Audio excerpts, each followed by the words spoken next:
Graham Smith fell cheaply on his Surrey debut as his side struggled on a rain-affected LV County Championship second day at the Kia Oval, where Somerset are the visitors. They resumed their first innings on a healthy 344 for 8 and added 40 more runs on the second morning before they were dismissed. Alfonso Thomas advanced from 18 to 32 before he drove Jay Dernback to Rory Burns, giving the bowler a fully deserved fifer, the 10th time in his career he's achieved that. He ended with the very impressive figures of 5 for 57 as George Dockrell was the last man out, snapped up by Smith off Stuart Meeker. Somerset were all out for 384.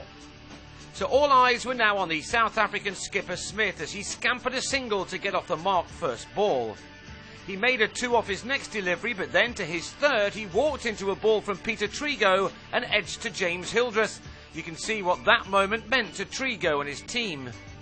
So instead of Smith, it was his young left-handed opening partner Rory Burns, a man who made a name for himself with some fine performances at the back end of last season, who was able to survive and play some attractive shots along the way as he and Errol Haranath took the total to 30.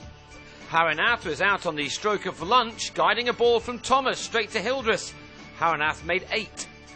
Burns and another Surrey debutant Vikram Solanki slowly but surely stopped the Somerset charge before rain poured down in the afternoon, the players not returning until 5:45. When they did, Solanki had a piece of luck as a slash outside off stump went through the hands of the gully fielder. It may have been a big moment as Surrey desperately tried to bat themselves out of a hole against a very well-disciplined Somerset attack. What they may lack in outright pace, they make up for with accuracy, and it was tough going for Burns and Solanki in spite of these boundaries. This pair had added 56 for the third wicket when Jamie Overton was brought on and struck with his very first ball.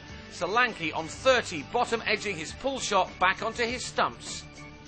Steve Kirby then got one through Xander de Brain's rather limp defensive stroke to leave Surrey back in trouble on 87 for 4.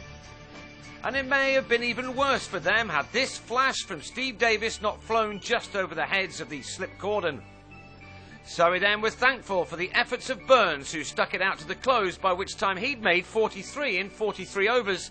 He will want to bat on for some time on day 3, when Surrey will resume on 98 for 4, still 286 runs behind, and still needing 137 to avoid the follow-on.